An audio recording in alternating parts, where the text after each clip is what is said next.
What does check and checkmate mean in chess? Well, let's go over right quick, and I got a demonstration on a board that we can look at.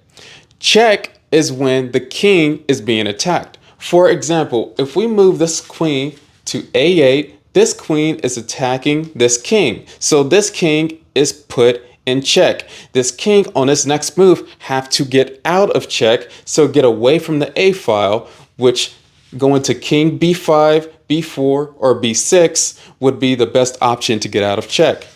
Now, checkmate is when the king is being attacked, but the king has no more legal moves and the game is over. For example, if we move this rook to A7, this rook is attacking this king. So in the next move, this king has to get out of check, but the king cannot get out of check because on the B file, the queen is still attacking the king. So this would be checkmate, and this would indicate that the game is over. So that is what check and checkmate is.